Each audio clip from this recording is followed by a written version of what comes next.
Fuck. Hello. There we go. Sorry, I had to fix my mic.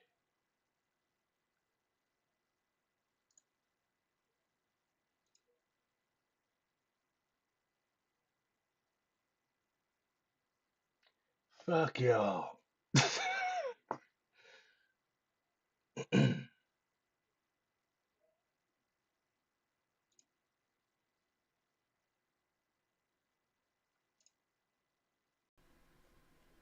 Is that better?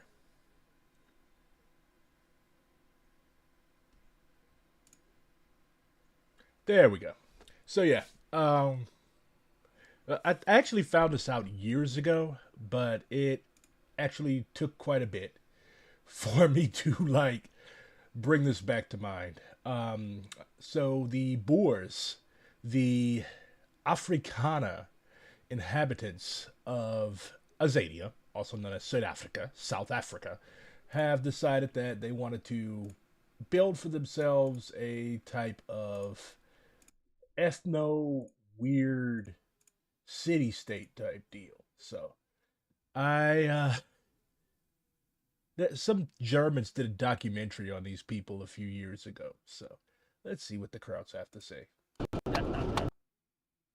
I always put you in a good mood when you're feeling down. Well, I'm like a stimulant. Interesting. These people all look like dysgenic white Southerners.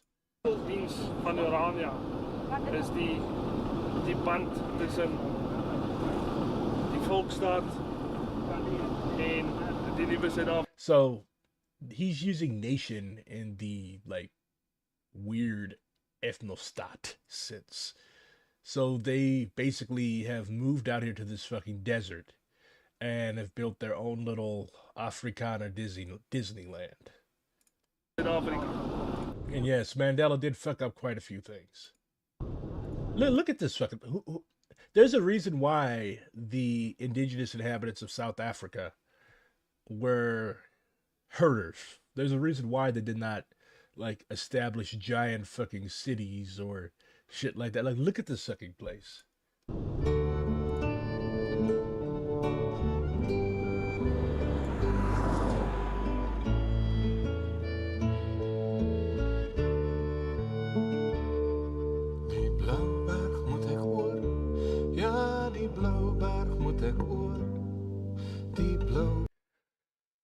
A community of white Afrikaners refuses to be part of South Africa's Rainbow Nation. They strive to build their very own cultural homeland. Okay, if you know anything about South Africa has a very special place in my heart, actually, because it's basically the America of Africa. It's basically the United States of Africa. Like, you've got Indians there, you've got white people there left, unfortunately. Oops. You have all types of people living there. It's basically America with reversed demographics. You also have a substantial amount of people that are literally called colored, because they're a mix of indigenous African and European people. But they would not allow colored people. People from, like, most of the coloreds live in the Western Cape, Cape Town area, because that's where the original Dutch settlers uh, lived and established Cape Town, oldest city in South Africa. So they would not allow those people, this entirely new ethnic group established by their ancestors, to live here because they're not white. Keep in mind, though, the colored speak Afrikaans. Afrikaans, the weird kitchen Dutch that the Afrikaners are, for whatever reason, are so proud of. And the culture is basically a blend of various European countries. You also have Indian, East Indian elements. You have all different types of people that go into making up South Africa, but you also have the so-called natives, the Xhosa, the Zulu, the Venda, all these various black Bantu descended ethnic groups that live there. But none of these people would be allowed to live in this place. It's like, I guess it's that they don't want to be Vegas, because if you know the thing about Boers, they're also extremely culturally conservative. They really are. They're basically Calvinists. So work yourself to death and have no joy in your life. But like, this is not sustainable. Like, you're surrounded by a semi-arid desert. Look at all this green shit. How much water are you wasting?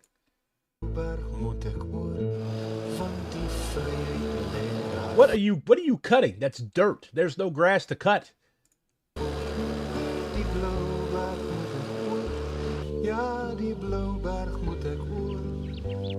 Dis 'n idee.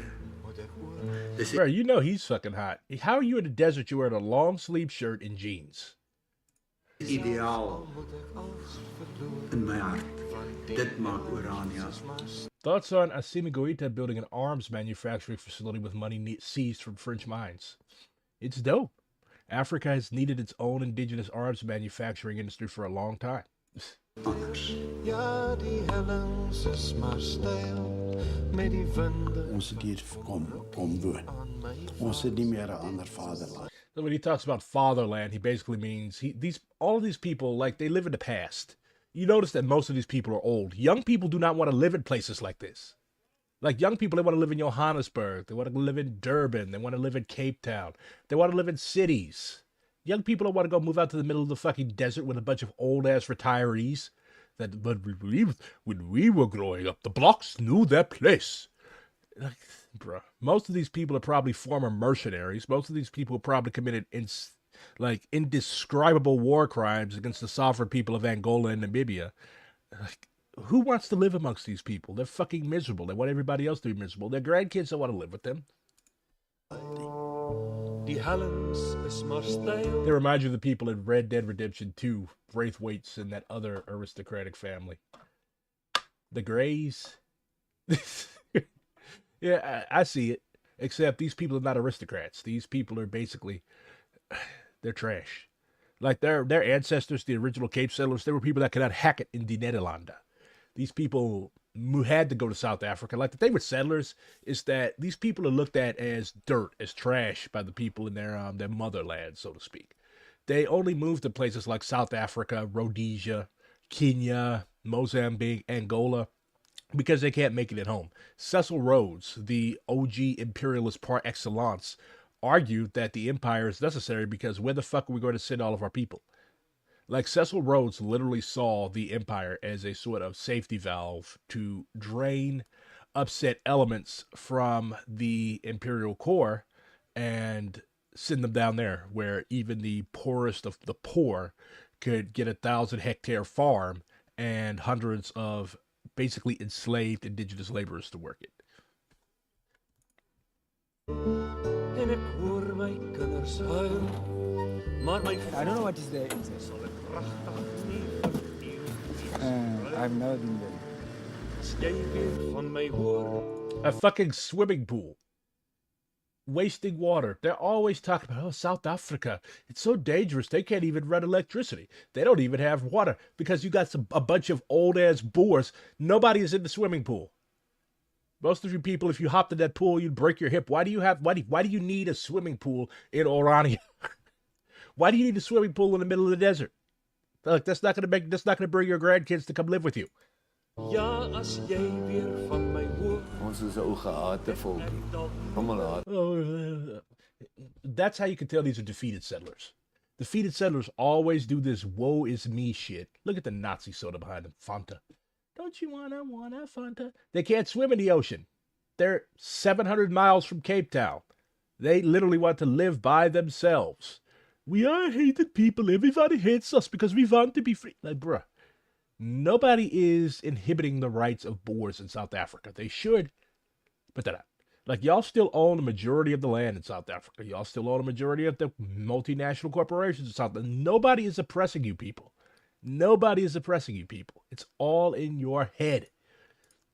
Also, I read something last night. Apparently there's a class divide in Orania. Like, you've got the old people that used to own farms and shit. Then you've got guys like this who are the working class and they're treated like shit. Interesting interplay of the contradictions within the settler class. Omdat ons wil vry wees.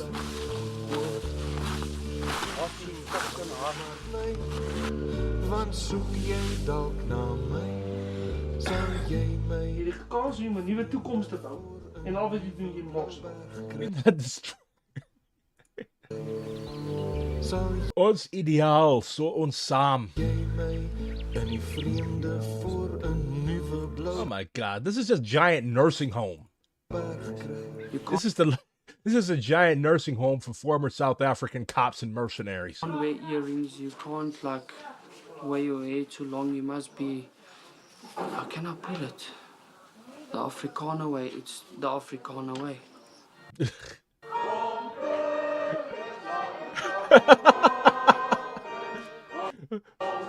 This is a fucking apartheid museum. I gotta go here.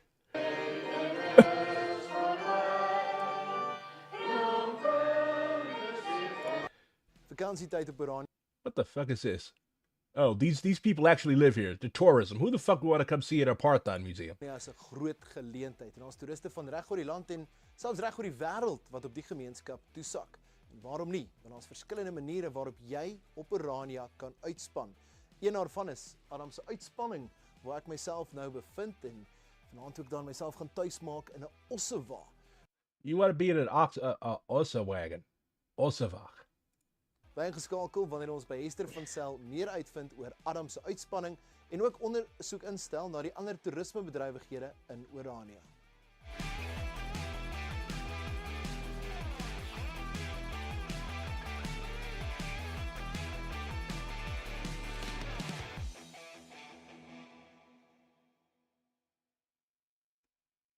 Tydens die groot trek het die voortrekkers noodgedwonge in Ossewa Y'all were not forced to stay in ox wagons. Y'all wanted to stay in ox wagons. ons tuis gegaan. Deesdae is dit een van die wyses waarop vakansiegangers in Orania graag wil tuis gaan. Hester van Sail bedryf Adam se uitspanning waar besoekers in Orania in Ossewaans kan oornag. You're paying these fucking old ass Afrikaners to sleep in. You know that shit gets hot. Look at it. There's no air conditioning in there. Sy vertel waar die idee vandaan kom. Ek het so 6 jaar gelede 'n advertensie op internet gesien van 'n ossewa wat te koop is. En ek is toe na Tannie Cornelia Holm toe, want sy het by haar broer Erik daar by die ossewa ring te doen gehad. Toe sê sy maar kom ons bel, toe sit haar neef Klaus wat antwoord. So ek het toe die ossewa gekoop, die prof en sy span restaureer die waans, Klaus en ek het 9. Yeah, oh my God. You're paying extortionate amounts of money to sleep in an old ass. Bruh. This is basically pioneer days except even more racist. Somebody actually spent 24 hours in this shithole.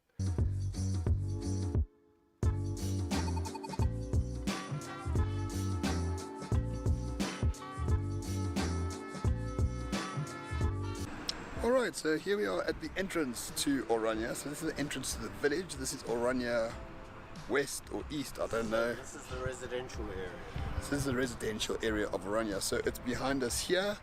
Here is the main road through Orania. As you can see, there's trucks and all sorts of things. It's a provincial road. Trucks all driven by black people that can't even stay. Like, honestly, who would want to stay there? Like, what black person in South Africa would want to live in a place like this?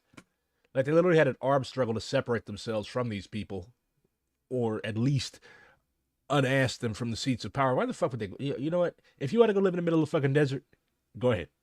I honestly don't give a shit. Roads, a lot of people come through.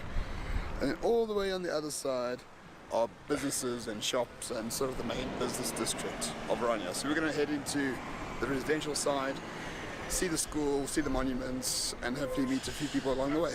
So The types of people that you would not want to meet. Interestingly, apologies for the light. I mean, we are real journalists here. Byron, Ground floor. have you noticed every single person waves? Every person we walk past or drive past, always like, hello. Yeah. I wonder if they do this if they were black. Probably not. Yeah, it's very, very, very... It's very, very friendly because y'all are white. friendly. Far more... Yeah, you guys look like Boers. Are they Boers? What is morning shot? Yeah. than I was expecting. I thought that, foreigners weren't welcome here. Yeah. No, black people are not welcome there. Have they made that, like they've made that in very obvious? Everyone waves. Everyone says hello. Everyone speaks Afrikaans. They speak a bit of English. Some people speak English with us when we speak it. Yeah, but they're very polite. Everyone's very polite. It's a nice change from most of South Africa. So we are still here in the suburbs, but what you realize about Orania is there's no richness here. There's no opulence. There's no sense that this is we have been expropriated. Exclusive enclave. The average house. This shit looks like an average American working class suburb, but they act like they've rediscovered the wheel or something. It's fairly modest. The average car is fairly modest. You don't see Range Rovers or anything like that. It really seems to be a community of working / middle class people trying to make things work. Nothing more, nothing less. There's really no sense of elitism or snobbery whatsoever. No, you would typically find a suburb that's a Gulf suburb. The houses there are more opulent than the houses here. This is a distinctly low to middle class housing estate. But according to the architects of Orania, that's by design. And the reason for that is because they're not trying to create an exclusive Basi enclave. They're creating an enclave of working class South Africans that are... Really? So can everybody in Soweto move there? Because the overwhelming majority of the working class in South Africa is black, bro. So yeah, let's bring all of Soweto to Orania. Just trying to get along and find their sense of order in the chaos. Also, yeah, Elon Musk's little salute thing. Yes, everybody, like, what do you expect? We're literally talking about his people now. Although I don't think Musk is like a Boer per se. I think he's mostly English. So he's descended from the people that put the Boers in concentration camps.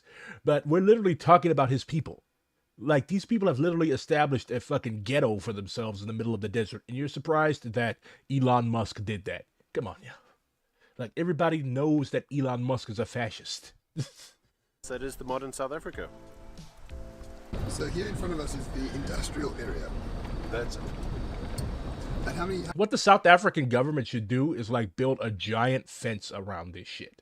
Build a giant fence around this shit and charge people to go and see the last vestige of apartheid South Africa. How many factories and businesses are in the industrial area? You'll see now, there's quite a few. I don't know exactly how many, but there's quite a few. Show us the workers. Show us the workers. Let's see if the settlers can produce for themselves. First place, this is actually amazing. This guy started off with absolutely nothing quite a few years ago. He employs a lot of Iranians at this stage. He's got a... Oh, good. At least for once, the settlers are exploiting their own people. Magnificent transport company, huge fleet. He sells building material. And, of course, I think his recipe was neatness and hard work. His recipe was we can't exploit the blacks anymore, so might as well exploit our own people. That's the thing with capitalism. Like you try to build these weird ass little ethno states and stuff like that. You obviously don't want black workers hanging around in your community. So the main thesis of capitalism, the main practice of capitalism is exploitation. So now you've got white settlers exploiting white settlers for a change. And if you look at it and you think of it, it's a transport company. It's always as neat as a pin. And then there's a few companies here on the right hand side. This is like a hardware store. There's lawyers here, estate agents. There's a mechanicing side. You name it. There's quite a few places. Once we go past the entrance, you'll see how many places are inside. Our community services are even there. A place that specializes in paint. This bathroom place. It's huge. Yeah, you gotta have a giant bathroom. You gotta have a giant bathroom because you're all full of shit. And then here we have a place that works with steel. That's a Rembrandt steel. He chose the name because he feels he's an artist as far as steel is concerned. He uses a laser and he does a pretty good job. The next step we took is we put up a solar installation. So where is the solar farm? It's just in town, but it's on the north side of town. And how many panels roughly? There's 1,190. So 1,890 solar. What? They actually give a shit about the environment instead of just pumping carbon dioxide into the air? Oh, how lovely. So just under 1,900. And yes. they're what? They're 450 watt Well, panels? 445. So it's 841. The roof installation. Grid plans had to swatting out. Now, this is basically just a giant fucking propaganda / ad. No, Vice did this this article 15 years ago. Jesus Christ. There's a big motif in Africana history about being Israelites. Some of the most anti-Semitic people on the face of the earth think they're Israelites. Lovely. It's not just in that stony-faced Calvinism of their Dutch Reformed Church. Ever since the Great Trek, when ancestors on ox wagons rode into the hinterlands in search of a life free of British control, the cry of "Let my people go" has been a Boer mantra. 50 years after the Voortrekkers, the Anglo-Boer War, a David and Goliath Act, complete with its British-made concentration camps, only served to emphasize the parallel and heighten the persecution complex. You know, Mandela actually studied the Afrikaner heroes, people like De Wet, De La Rey, all of them. And when he met with the apartheid government, like after his release from prison, he was like, you know, we're kind of like your ancestors. What the fuck are you talking about? What do you know of De La Rey? And he was like, I mean, we're fighting a war of liberation from their descendants. And I'm like, oh my God. So history is, well, demography is now history. They fought, they lost. Afrikaans, once the dominant language of the state, is now a crab in the bucket with South Africa's 10 other official languages. No longer the Brahmins of the civil service, police, and army, Afrikaners now have to compete for jobs with the very people along whose backs they used to glide. Handicapped further by a commonly held belief among the non-Afrikaner population that Afrikaners are a bunch of fucking dicks. But in the early 90s, even as the walls were coming down on the old ways, a small cabal of true believers were gathering up the laws and scrolls, putting bubble wrap around the Ark of the Covenant, and making plans to trek once more. This time, though, the plan would work. No doubts, no fuck-ups. This time, they thought of everything. Instead of having to deal with the tensions of a society that was economically integrated but socially segregated, aka every settler colonial state in history, Afrikaners would just go ahead and do all the hard work themselves. They would simply cut the black man out of the loop altogether. Selfwerksaamheid, literally, working together for ourselves, would be the watchword of the new order. So these are basically the Afrikaner version of the Nation of Islam. The new home would be a place where Afrikaners would be free to pursue their own cultural traditions. What cultural traditions of the Afrikaners are worth saving? Koik sisters? Their guttural fucking language? Kitchen Dutch? What exactly is there? You've got people sleeping in fucking ox wagons and paying for the privilege. This is LARPing. Their new home would be a place where Afrikaners would be free to pursue their own cultural traditions. They could speak Afrikaans to themselves all day if they so choose, and where there would be ice cream for dinner every night. If South Africa were a dartboard, Orania would be the bullseye, about 1,200 kilometers from Cape Town, and about the same again from Durban and Johannesburg. It sits on the other side of 3 hours of dirt track from Colesberg, the nearest town on the road between Joburg and Cape Town. In 1990, it was a ghost town, built by the Department of Water Affairs to house the workers building a 100-kilometer-long irrigation channel nearby. So you all are literally living in old-ass houses that were built to house the black people that built your society. So they paid £290 for this, 290,000 pounds rather. And the guy who bought it was the former chairman of the Afrikaner equivalent of the Freemasons, I would say the clan, the Broederbond. He liked it, and he said he would be living there. The whole town is effectively private property, and black people are forbidden from settling here. The guy that founded it was named Karel Boshoff III. Karel Boshoff III. So this guy is old Afrikaner blood. His ancestor was probably the first off the Dutch East India Company ship. So black people are basically forbidden from settling here because, one, black people don't want to fucking live here, and two, legalism. Orania is a monument to a lost dream, the dream of little white children and little white children playing together in perfect harmony. Imagine living in a place where you don't have to look over your shoulder as you walk the streets. Okay, if you know anything about Boers, these people are basically criminals. Like, here we go. Commando, a Boer journal of the Boer War. So, it was written by Denise Wrights. Introduction by J.C. Smuts, who was the former Prime Minister of South Africa. And he literally talks about how during the Second Anglo-Boer War, every time they were riding to a town, all these fucking like layabouts, drifters and shit, they would literally go through the saddlebags. This is literally your army. And he writes, greedy hands were clutching at our saddlebags and our wallets, and they literally had to pull guns on their fellow Boers to stop them from stealing all their shit.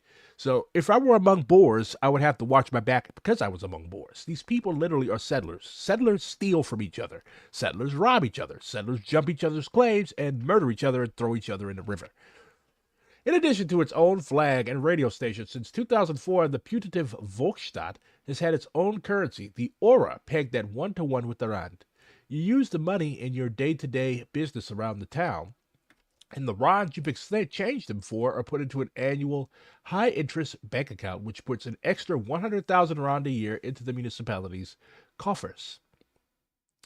The Ora notes all feature a little boy rolling up his sleeves, the emblem of the town. The future comes from a saying from Dr. Verwoerd, the prime minister who was the architect of apartheid and was also murdered by a Greek Mozambican South African who will live in eternal memory.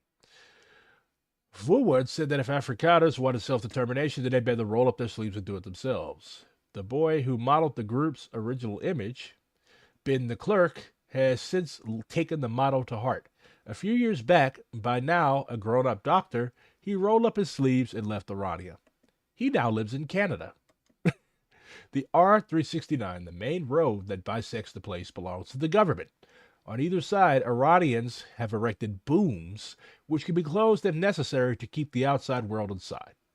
Inside, they have erected a supermarket, a gas station, a pecan nut processing plant, a cafe, a bar, a quarter shop, a pottery workshop, a farm equipment depot, and a real estate agent. The latter seems to be doing brisk business. While overall population has gone up by 100 in the past decade, there's an unusually high turnover of homes. So these settlers just cannot help themselves. You move to your own ethno state and you immediately begin to engage in house flipping. They range in price, opening its bidding at about 250,000 Rand, extending all the way to 900,000 Rand for newly released riverfront property. Orania is not for everyone, simpers Dr. John Stridham, the town's PR director. We do our best to discourage certain people from moving here. Well, some come here thinking it's the answer to all their problems, but in fact it can be quite a tough life. The wages are not very high here. Why? Because you're exploiting other settlers. And like if they allow black people to come work in their town, then what would basically happen would be that you're going to have a It's going to be like old South Africa. You're going to have a bunch of people that just laze around all day and eat Koik sisters and drink coffee and go shoot animals in the head and shit. But they can't do that. When you actually have to work for yourself and the only people that you have to exploit are white, of course you're going to have class contradictions. So in Arania, the main contradiction is between the working class and the old-ass Boers that own everything. Someone has to do the whole manual labor bit, and it's difficult to entice outsiders to move to a planned community in the perineum of nowhere if they're only going to get a job cutting lawns. The Iranians have been canny in coming up with fixes for this, though. On the far side of the town lies the dormitory district of Elim. In the olden days, Elim was the colored accommodation quarter of the Public Works Water Canal. So basically, they had all the mixed race people live over here. Everything was segregated in South Africa. These days, the town masters have developed a scheme to bring in down-and-out Afrikaners in need of a job. Why the fuck does this place doesn't even exist? Because these old-ass Boers and Afrikaners, younger Afrikaners who can't hack it in modern-day South Africa, where you actually have to compete with everybody and your job isn't handed to you because of the color of your skin, they can't hack it, so they move to a place like this. These days, the town's masters have developed a scheme to bring in down-and-out Afrikaners in need of rehab, basically a bunch of people who are addicted to drugs, charging them 450 rand a month to live in run-down barracks, dry out, and dose up on Christian re-education. Then they put them to work, harvesting the town's pecan nut groves, building houses, cleaning houses. So y'all can't have black maids and shit like that. And you literally have to, the only white people that you can manage to bring in, normal white people are not going to move here. Shit, normal white people in South Africa, like an average urbane 18 or 19-year-old that lives in Cape Town, they're with the colored or with the black or Indian girlfriend or boyfriend. Okay? Like, they don't want to live. They cannot stand the idea of living in a multiracial, multicultural society. It just doesn't work. Then you have these people that treat it as basically like a gated community. It's respite care, so one of these assholes says. Some of these people have been very badly affected by crime. John intones meaningfully as he guides us down the road to Irania's newly built spa resort. They get hijacked or robbed, and they can't cope with the outside world anymore. Well, sounds like you need to toughen up, Snowflake. In the tourist information office, the June Whitfield lookalike behind the desk whispers vividly of how she was robbed and carjacked in her driveway back in Johannesburg. As we tour the Verwoerd Museum, prized possession, the chair in which the great leader was assassinated in 1960, still stained with his blood, we come across an 82-year-old farmer from Vryburg, all knee socks, clipped mustache, and straight-backed country manners. He's selling to move up here after his wife was pistol-whipped in front of him by the son of one of his laborers. Verwoerd, he declares, was basically a very good guy, but probably a bit too soft on the blacks, the Swartgewaar. Gehulen vinger in den wat holle de holle arm. He whistles through his false teeth. This means, give him a finger and they take the whole arm. These people are so fucking pathetic. On the far side of town, the municipal swimming pool sloshes with the happy footfalls of little white kids who leave their bikes in unguarded heaps by its entrance. At the top of its car park stands Orania's most satirized cultural artifact, the Koiksister Monument. At first glance, it seems like your typically worthy civic abstract art. In fact, its three interlocking strands represent fried dough doused in syrup, Koiksisters being a traditional Afrikaans sweetbread. They also have a bunch of statues of old Afrikaner presidents. People like Milan, you've got Stratum, you've got Verwoerd. So whenever modern South Africa runs across a bust of one of these old, fat, bald bastards, they send him to Irani. Oh, Mandela went there. He had tea with Betsy Verwoerd, the guy who got killed's widow.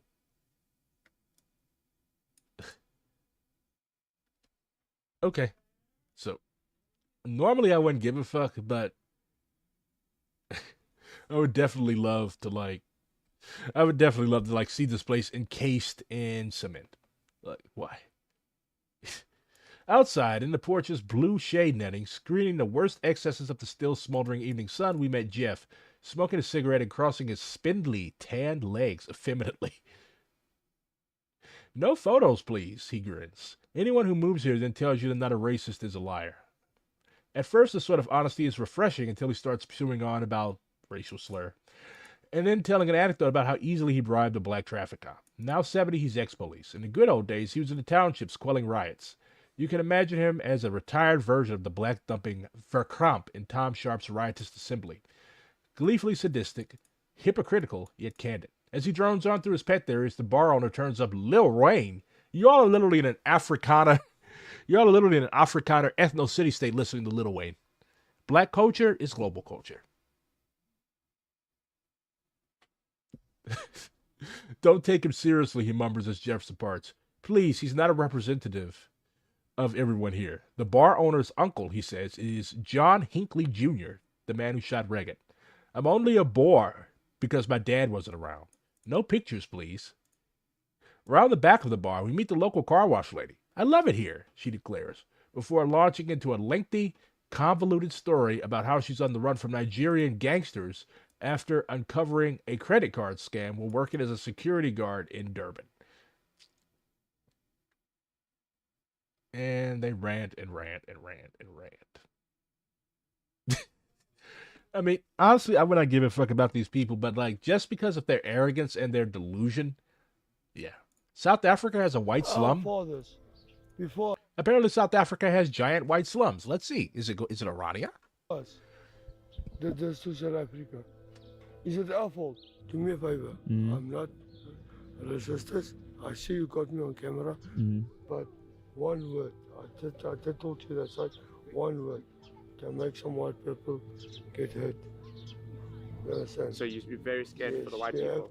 You should. Except Mandela did not understand the essence of cracker control. He did not. We have to be careful. We will be careful. If we're not careful, one can die tonight. A few years ago, I heard a story about a group of roughly 300 poor white South Africans living in a place called Coronation Park in Krugersdorp, which is located just outside of Johannesburg. So these are the types of people that Orania imports to basically do all the drudge work.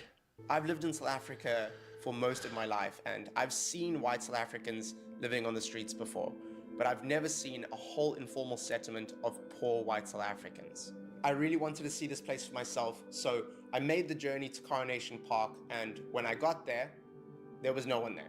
I ended up asking some of the locals where they had gone, and I was told that they had been moved from Coronation Park to a small section of a predominantly black township called Pengo Camp, Manziville.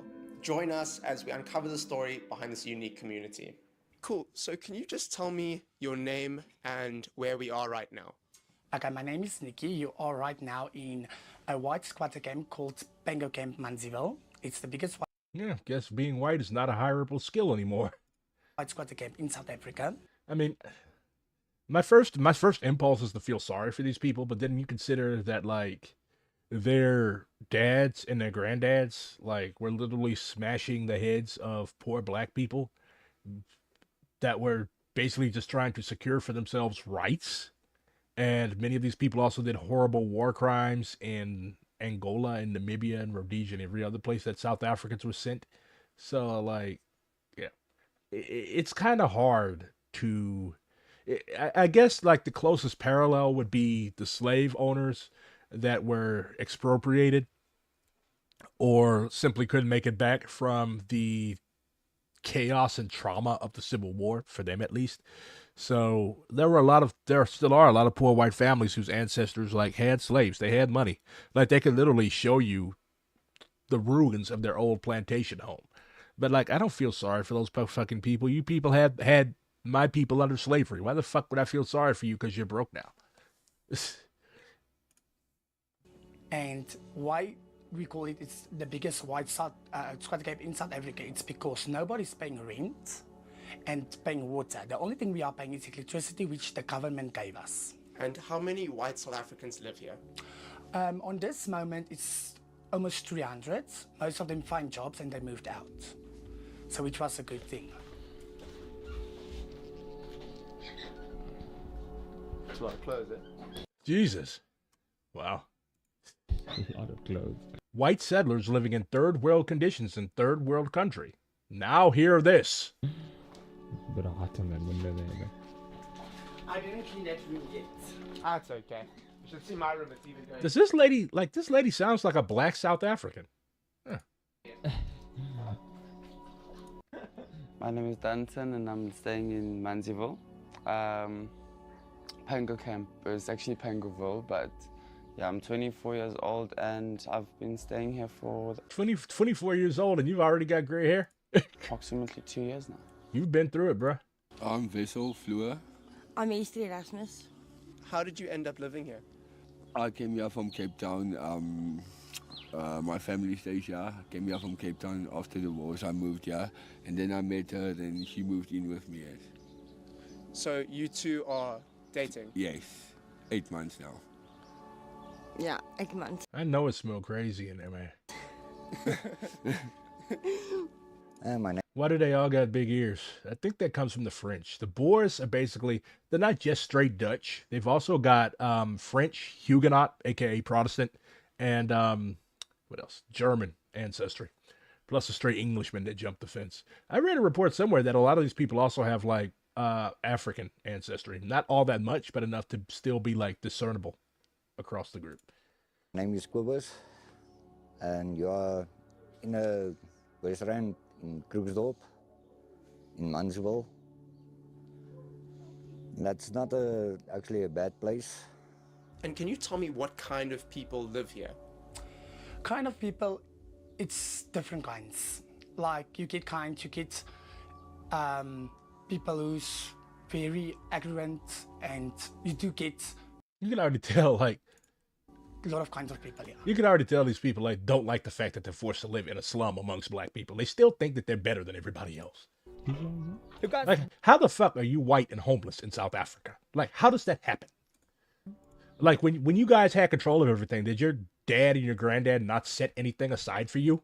Is that your brother, eh? Yes. Would you be open to doing an interview? Would you be open to doing an interview? But what do you want to talk about? Just about this area and the people, and would you be open to it or no? I just think they are clever. Yeah, she's really. Can make some white people. What is 100 rand? You can only buy bread, milk, and bologna, for example. My brother used to stay here and then I actually came to stay with him. I was actually visiting, but then it turned into staying here. I was working at the time, and yeah, I used to be a recovering drug addict. Now I'm Yep. That was my guess. A lot of people, especially if they've held power as a group within a society, when they get dispossessed, when they get expropriated, then a lot of them don't know what to do with themselves. A lot of them do turn to drugs and alcohol. Like these are the types of people that those rich Boers in Orania are bringing to their community to exploit because they're too fucking lazy to do their own grunt work. So they bring people like this. And they note also that they are so, like, they still have class ideology out there. Like, it's supposed to be a place for Boers, a place for Afrikaners, a place where you could speak our cultural language no matter what the rest of society says. But you get there and you're basically in a camp that used to be reserved for non-white people decades ago. And they basically are treating you like subhuman. Like, I think the Boers are genetically predisposed to that type of shit. Like, they have to have somebody to look down on. They have to have somebody to treat like shit. They have to have somebody to abuse, even if it's their own people. That's why ethno states generally don't work. You're still going to have class contradictions. You're still going to have class struggle. It's just going to be people that look like you doing it right now. So I think the main thing to take away from stuff like this is that societies like this, and a lot of black people, a lot of Latino people, they want their own ethno state. And it's like, oh, we can't, nobody but black people live in New Africa. Like, why? Like, who told you that? Why is it so important that people who look like you, like, race is a myth. Why is it so important that people who look like you are exploiting you? Why do you want a black Secretary of Defense? Why do you want a black president of the imperialist United States? You're a poor fucking working class Boer. Instead of working with the masses of black people and Indian people and colored people and other working class people so that there could be a socialist South Africa, because yes, I acknowledge the ANC is shitty. That's why the EFF exists. People in the chat have been talking about Malema. The EFF exists because the ANC is just like pretty much every other nationalist organization that has come to power. It's corrupt, it's crooked, it does nothing for the people. And then you also have the situation with electricity, you have the situation with water, you also have a South African ADOS type group which hates Nigerians and Zimbabweans for some reason. And then you have this, like, class struggle continues under socialism. I'm not saying that South Africa is a socialist country, because it's not, but you're not going to realize liberation through an ethno state, even if you were colonized, even if you were the colonizers like this guy's ancestors were. Like, it's not going to work. You're going to be miserable. The people making you miserable are just going to look like her. Can't comb everybody. Thoughts on foundational black Americans? I think it's a fucking distraction. It's a waste of time. It's a distraction. Like, Trump has been reelected. Biden won shit. We have never had a president worth a damn in this country. We've had presidents that have done reforms. We've had presidents that have done somewhat objectively decent shit, but in terms of serving the people, we've never had a president that serves the people of this country. All of our presidents have served the rich, the landowners, the slave owners, because that is the class that these people come from. So FBAs are wrong. Foundational black Americans are wrong because, one, like, why are you hating on other black people? Like, why do you spend so much of your limited energy? Why do you spend so much of your limited hours in a day hating on other people because they're from Jamaica, or they're from Barbados, or they're from Trinidad, or they're from Nigeria or Chad or Cameroon? Like, the African diaspora is one of the largest diasporas on the face of the earth. Do you have any idea how much power we would have if we got our shit together and we united politically? So I'm not going to say that FBI is the feds. I'm not going to say that FBI are cops. I'm not going to say that FBI are COINTELPRO, but I think that these people are, like, really, really stupid. I think they're really, really stupid, and they're so caught up on this mind fuck that being an American is, that they can't see the forest for the trees. They can't see the tree for a grain of bark on the tree. Jimmy Carter did not start food stamps. But yeah, FBA and ADOS, I'm not a fan.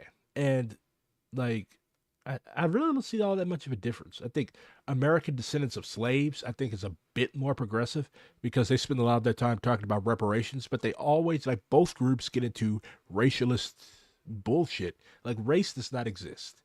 Biologically, race does not exist. It's a product of the age of discovery, aka age of theft, and, like, there's no real material basis for it. Am I saying that race is not a category that impacts the lives of billions of people around the world? Absolutely not. But what a lot of people do when they start discussing and taking a racialist view of things, like these Boers do, like ADOS does, like FBA does, what they're doing is obfuscating and concealing the real cause of our people's suffering.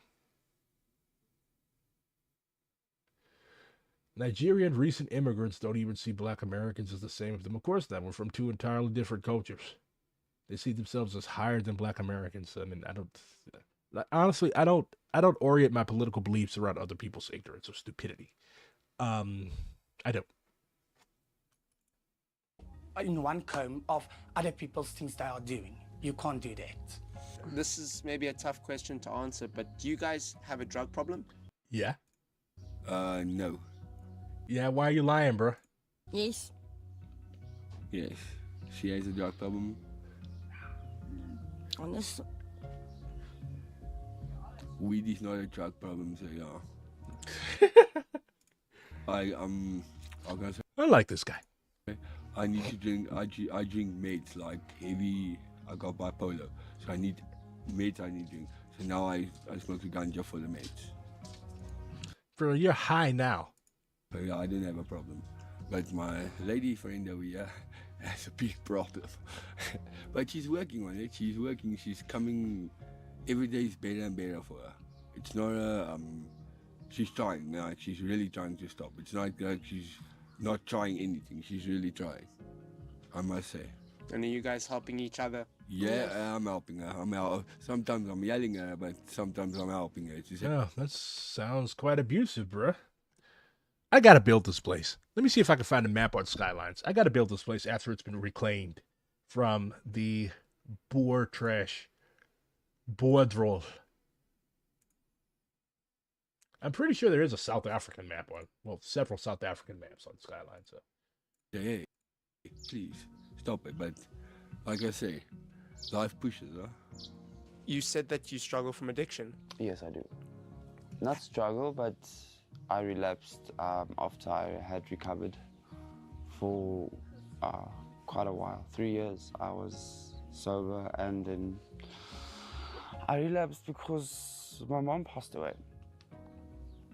They do all have those. They do all have those weird fucking my father ears. Passed away a couple of years ago as well. So it's weird. Like, is it a characteristic, an ethnic characteristic of the Boers to have those huge fucking ears? Like, that's their strong seed trait. Look at his nails. I do have family, my brother and them, but they're not really around much. So it's Mainly just you. Yeah, it's just like manage. Do you have an addiction problem or an alcohol abuse problem? All those I won't motherfuckers say is on drugs. abuse, But yeah, I do drink sometimes, but I'm not addicted to it. So yeah, like this week I'm with my brothers and them. I'm drinking. I go home. Bruh. All of these people are on drugs. Why are they all lying?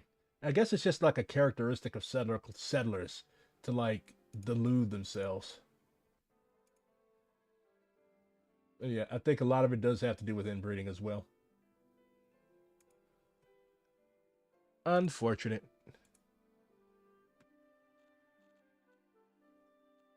There we go. Yeah, let's see if I can find a mod.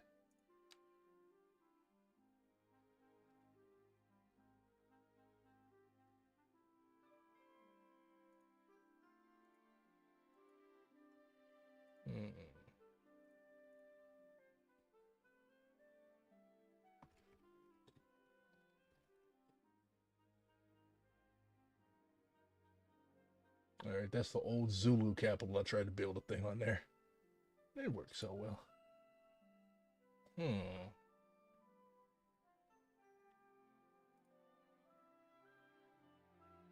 amazed at how much mod content has come out.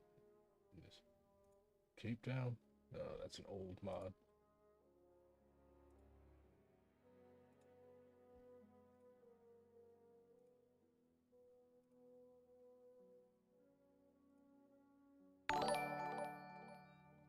God's Disco, thank you. Ooh, Eureka.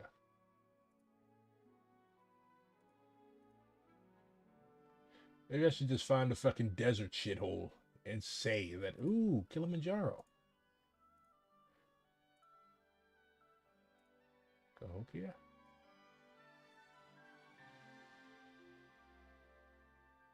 Fuck those fucking boards. I think I might just build on Cahokia. Holy shit. It's literally across the river from me.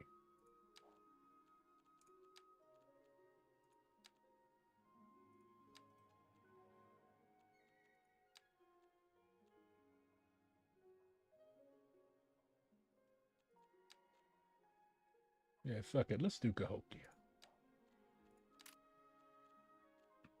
A flat desert map with no water. I don't think they make maps. They won't even allow you to make maps like that here. You got to have water in this game. So this is Cahokia, America, AD 1350. Dope. Let's see what we do without American meddling. Disable tutorials. Those are some Habsburg Targaryen mother effers. I will be right back. It's time for a cigarette. Those Boers made me need a cigarette. See, I'm struggling with my own addiction. Don't ever take up cigarettes. I swear to God, if you take up cigarettes, I will find you and I will swing set you. Rename this thing. There we go.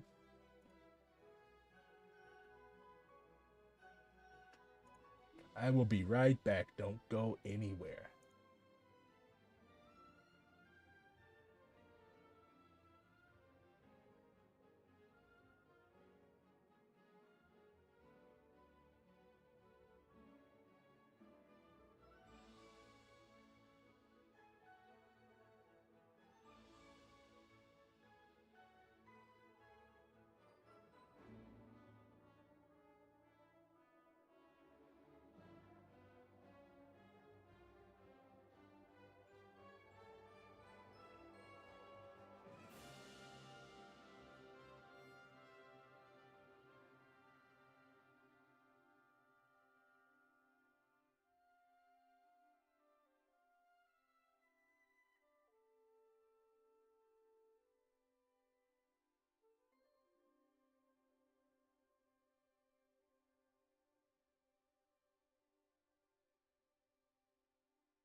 I'm back from indulging in my horrible habit. All right, let's cook.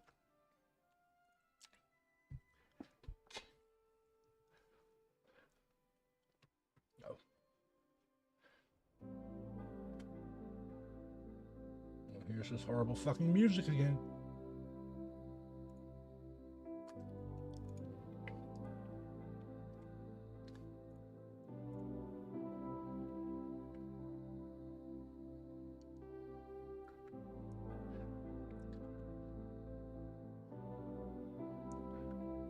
Ah, cute little island.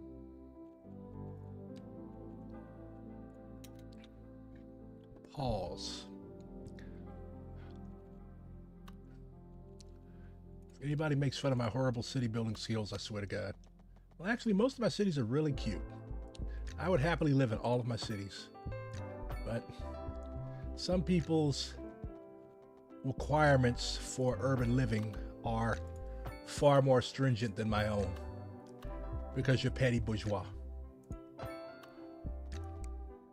Nobody likes Boers. Even Boers don't like Boers. That's why they stole from and robbed each other during their struggle against the British.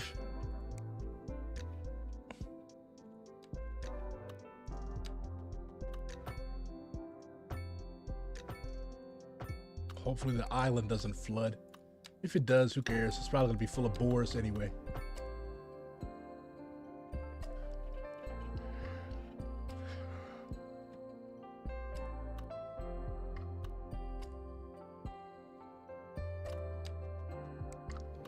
Trap people over here.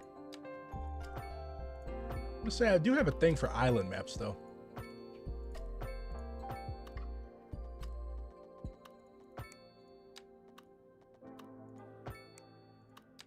This game lets you build waterfront housing though. I wonder if the game has a Hiroshima and Nagasaki map. You evil bastard. That's not funny. People died, bro.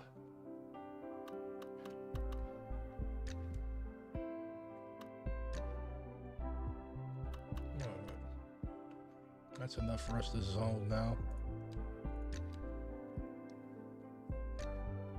No hills, so wind power is probably going to be a no-go.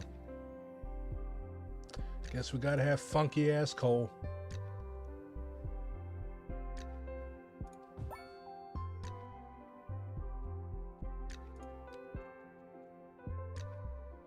See if I can do this underground. Where's my damn button?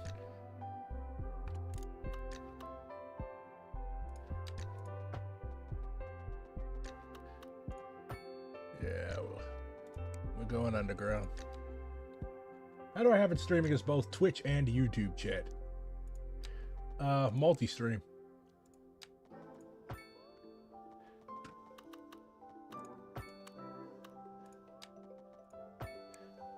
Alright. Let's not pollute our water. Well, guess I kind of have to. Let's see, which way is the water running?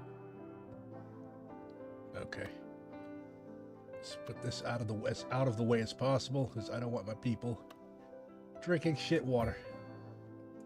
The fuck is this, South Africa? The Boers can drink shit water. Oh. I'm dumb. I'm sorry.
Gotta have plenty of farms for the Boers to work on to make penance for their centuries of abuse.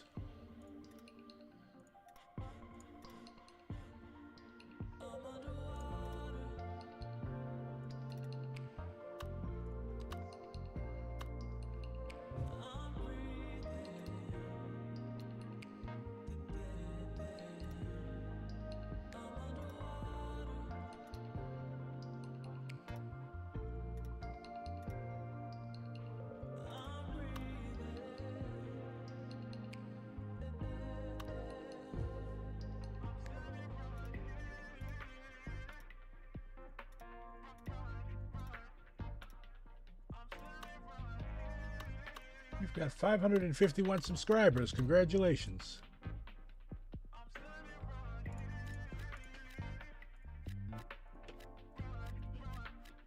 There we go.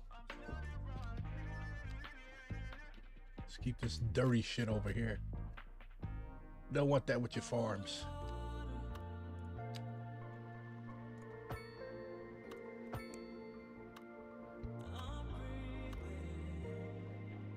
Leave enough room for a garbage dump as well.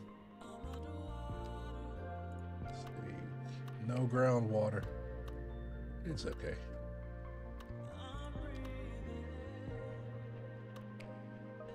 Put you there. All right, we're ready to cook.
God, I hate North American architecture.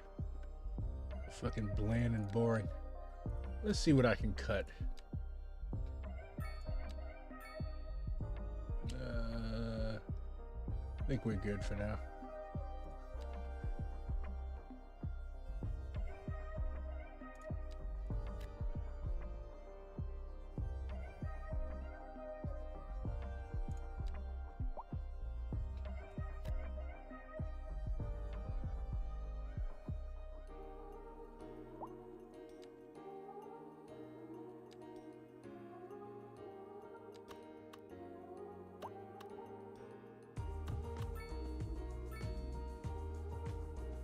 Where's the fucking building, you dumbasses?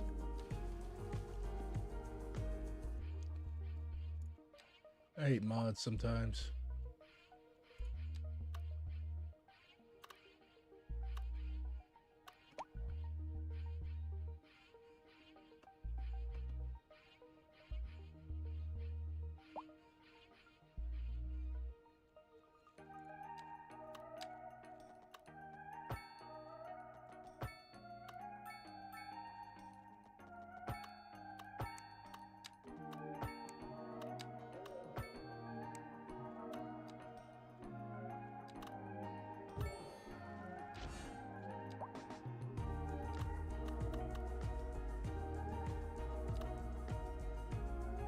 I want to build a school next to a cemetery. That's morbid as fuck.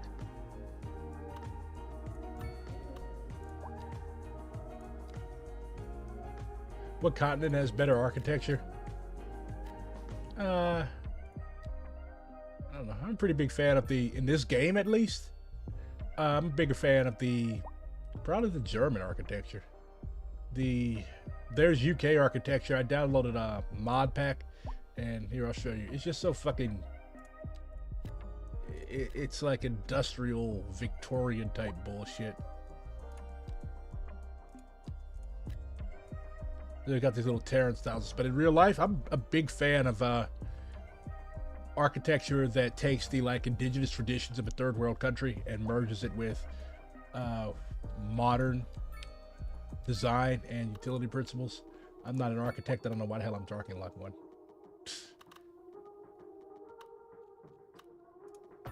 I am a poseur, that's why.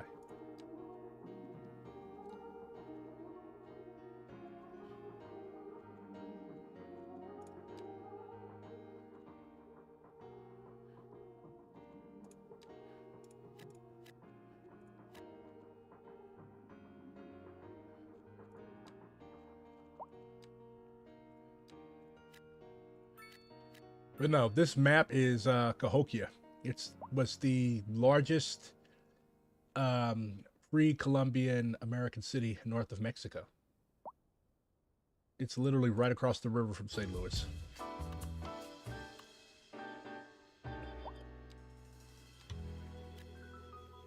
Thanks for joining us here today on Deluxe Relapse. I'm your host, Sarah, with our very special co-host, my mentor, The thriving metropolis of Poop Waterville. Hello. Thank you, Sarah. That was very nice. You're doing wonderfully. We'll be back after the break. Interesting news from the city's export division. Sources tell us that our city has more services than we know what to do with. And you know what that means, folks. It means we're not cutting things close enough. Well, no. The point is we're selling it and bringing money into local That's right. economy. You could almost say it's too much of a good thing. Fuck or we yeah. could say that we're We yearn enjoying a for the positive mines, trade brother. balance, and the economy is booming. More after this. A housing shortage is driving up prices in the area.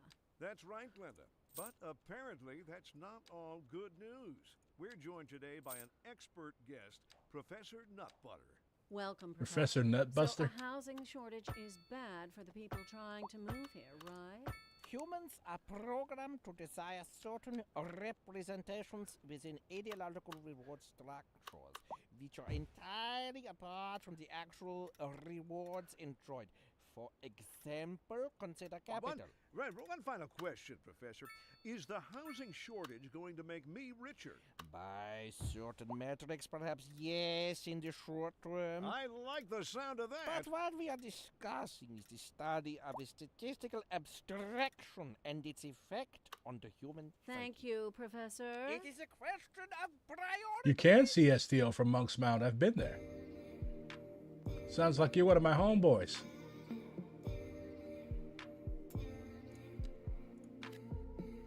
Or you at the very least have been here.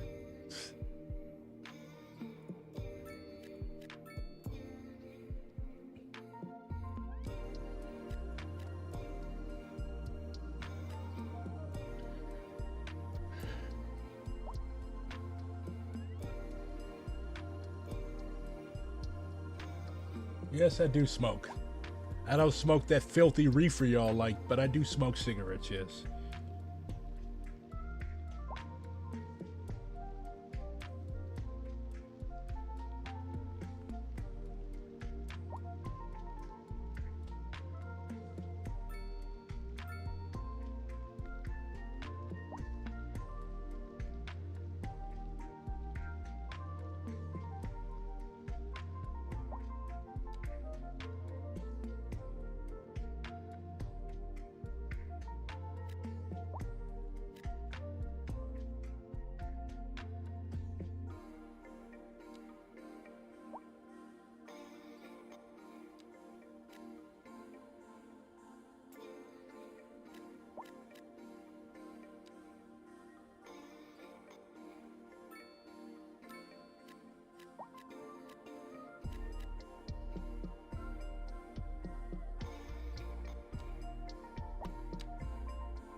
opinion on vaping, don't do it.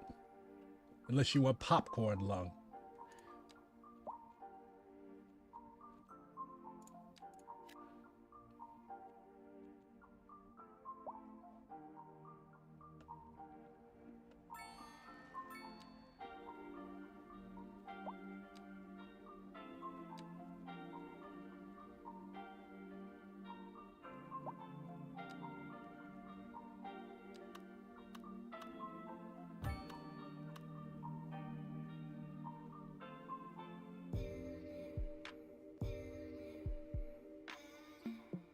Given the option of past socialist leaders, who would be in my blunt rotation? Well, Mao, obviously. I believe they actually grew cannabis in the Yan'an base area. I know the Indian comrades grow it. Let's see. Tito.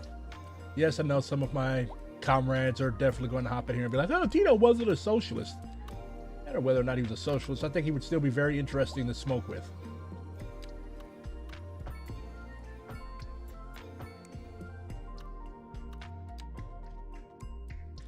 Who else?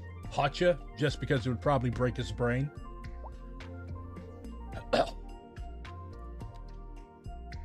And that's pretty much it.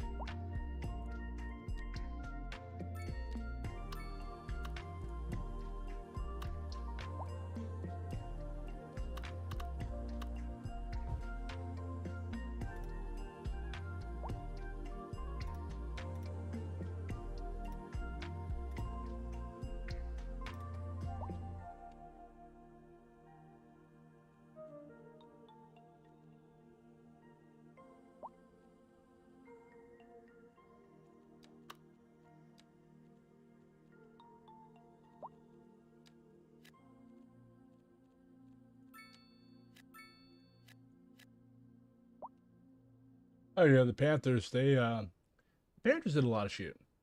Like I was under the impression for a long time that they were like revolutionary Puritans or something, but nah. They definitely got buck ass wild. They even had their own like, what the fuck did I just build? They even had their own like, I guess party brew. They called it Panther Piss.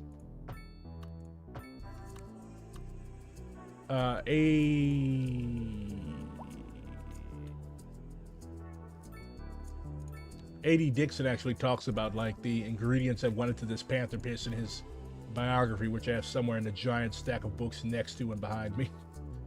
Yeah. They did not allow you to do like be floppy ass drunk during party work though, which makes sense. I've got a video on communist ethics coming out later this week when I can get off my lazy ass and record it. So I will be definitely talking about it in that video. I won't be talking about Panther Piss, but I will be talking about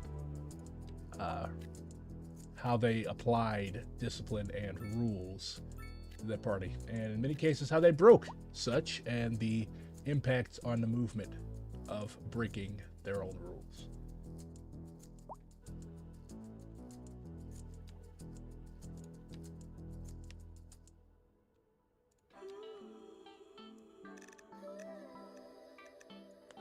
Alright, we're gonna be rigging a little bit. We're cutting some shit.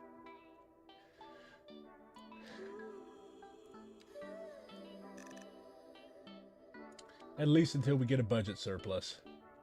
We're not cutting it eternally.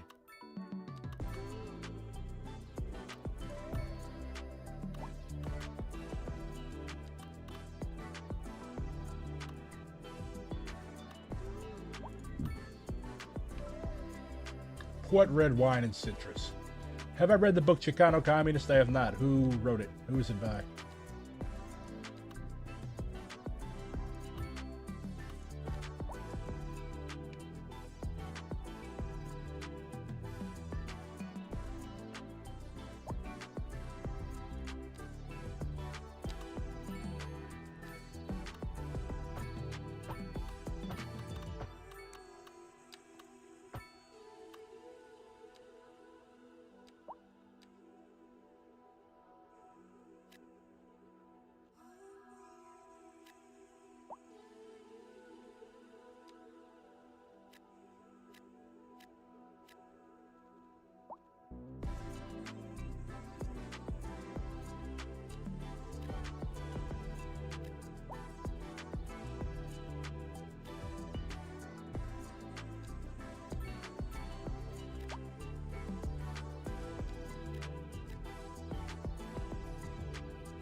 The power keeps going out. This is ridiculous. What are you gonna do about it? Make a revolution or something? Shut up and be patient. Whiny ass colonizers. Wait, this is Cahokia pre-colonialism. Underground power lines. Have I heard of Andre Blouin? I have not. Do you not think I just sit around and do nothing but read books by random people?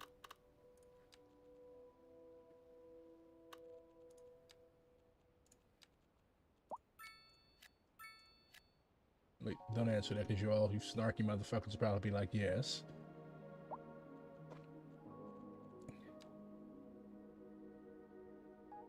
Need more parking lots. Yes, let's just create the stereotypical American city pre-Columbus. Let's just fill it up with parking lots. What that money looking like? I'm not cutting anything else. I don't think my people would ever forgive me. I built a fucking dump over a bunch of ore. I shouldn't have done that. Oh well. Gotta start getting a commercial buffer though. Yes, you office workers will smell industrial garbage. Andre Blouin was marked the most dangerous woman in Africa during the decolonial period. Huh. Sounds like I should read about her. 7 development points. Lovely.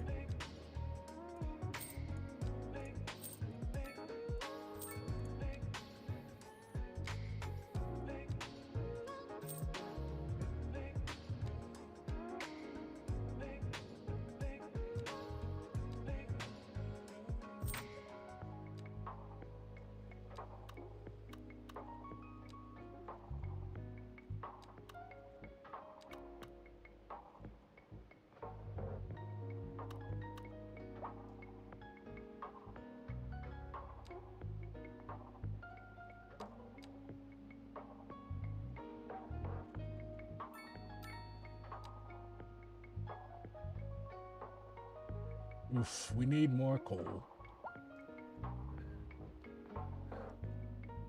It can't rain all the time. Welcome to Illinois, bruh.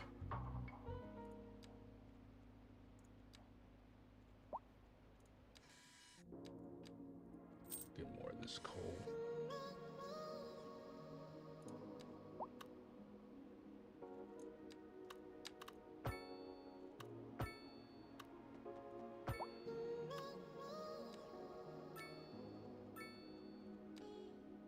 Oh shit. Mega load of oil.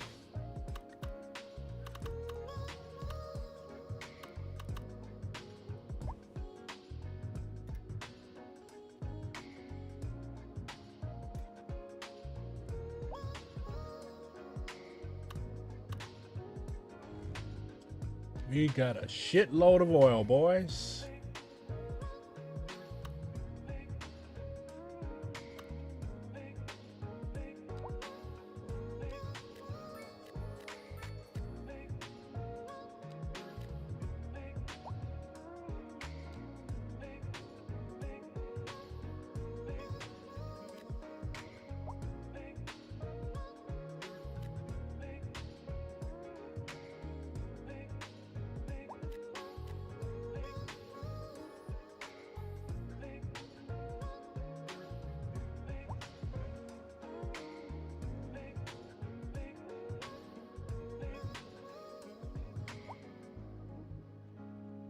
We interrupt this program to bring you a special news bulletin.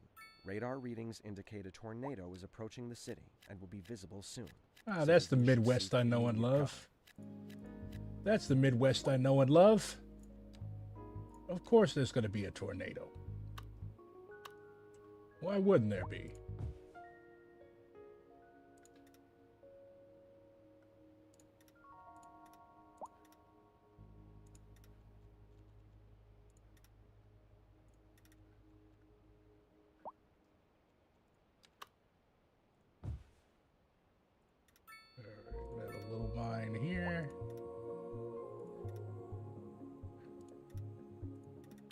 Good socialist stewardship of our natural resources, huh?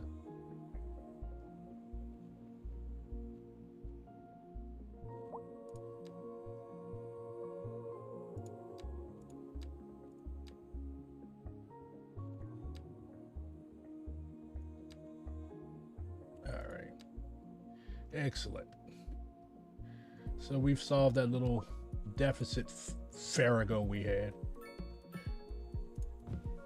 Start getting this oil.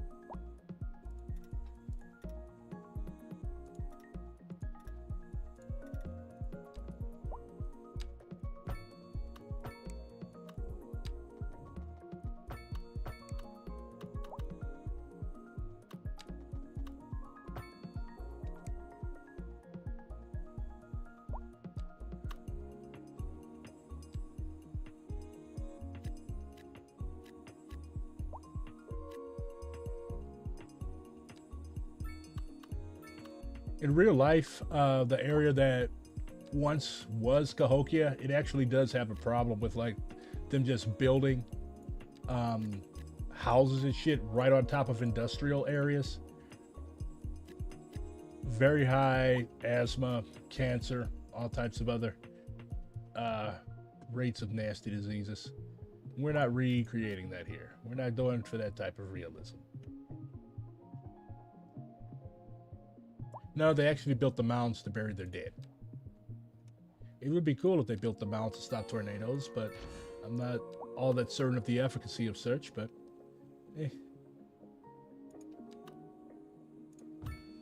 This is an emergency broadcast to all citizens. Storm spotters have reported a tornado currently heading towards the city. Extreme wind conditions are expected. All citizens are advised to seek shelter at this time. No, go out there and look at the tornado. You're Midwesterners. Not afraid of a little dancing devil.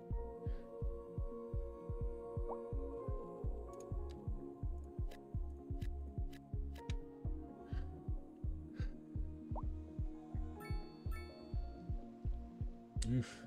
Gross. Grody air pollution. Which way is the wind blowing? You don't need the weatherman to tell you that. Oh, of course. No shit. No wonder you guys are getting sick. I'm sorry.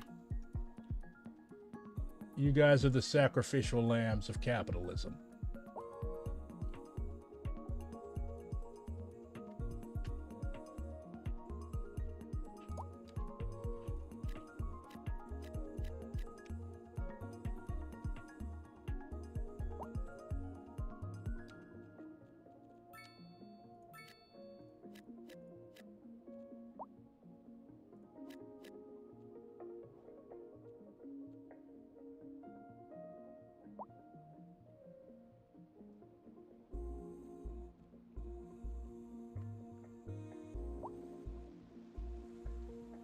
I think we can raise our health funding back up.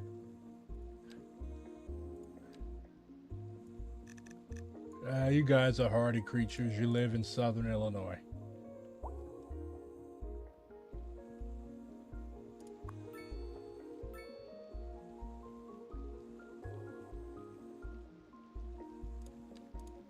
Hey, they even show people's pets. That's neat.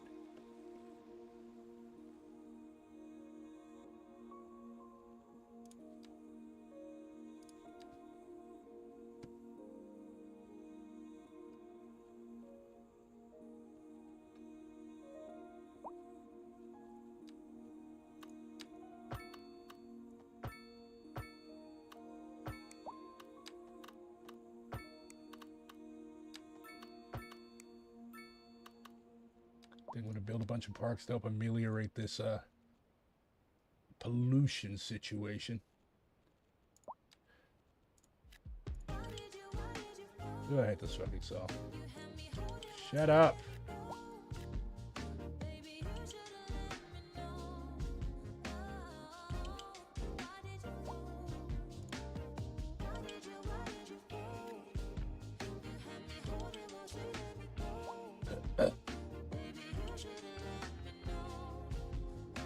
Oh no, a moida.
You know what? Fuck it. Let's just de-zone all of this. The communist in me will not allow me to let people just sit here and be sick. Out, out, out, out, out, out, out, out, out, out, out, out. And don't cry about fucking eminent domain taking possession of your homes either. You're always crying, oh, we've got air pollution, we're sick. Here, I'll move you all the way down here. And when I do that, you'll just find something else to complain about. The water smells funny. You guys like having jobs, don't you?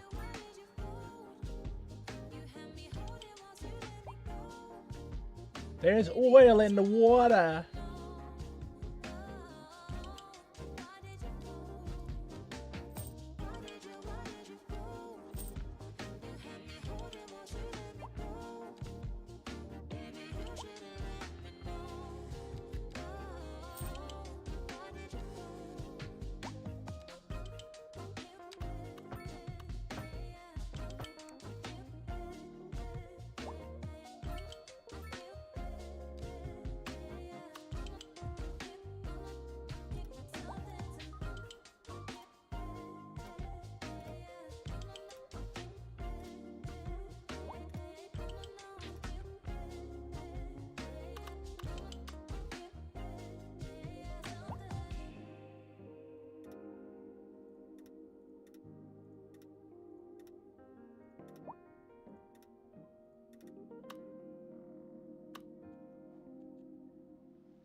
Jesus Christ, I haven't eaten all day and I'm here playing games with